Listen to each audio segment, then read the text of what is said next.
کرتا ہے. ارے استقبال کرنے پر اتنا ثواب ہے تو سوچو حج کرنے پر اللہ نے کتنا ثواب عطا فرمایا.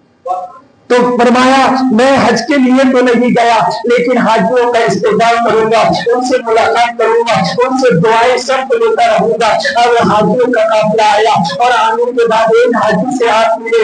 کہا حضرت سلیم نے فرمایا, کہا تم نے حج کیسے کیا؟ کہا سلیم یہ کیوں کہہ رہے ہو کہ تم نے حج کیے, تم نے حج کیسے کیا؟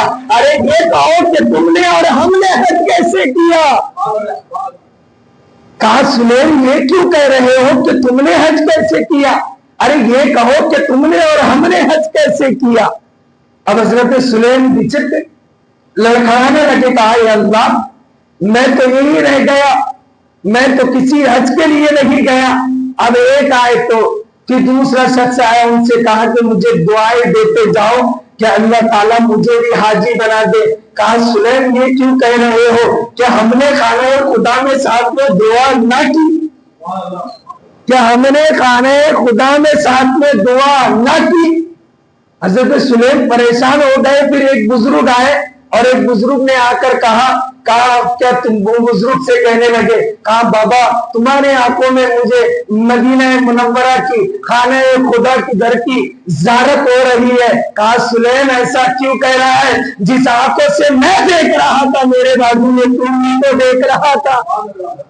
اب وہ پریشان حیران ہو گئے. کہا بھائی میں تو مدینہ منورہ نہیں گیا لیکن یہ کہتے ہیں کہ تو بھی تھا اور میں نے بھی دیکھا, تو نے بھی دیکھا.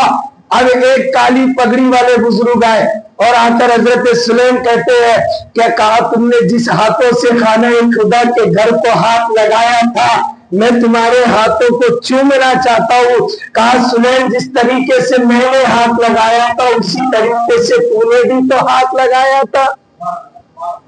اب پریشان ہو گئے, سمجھ میں کچھ نہیں آ رہا.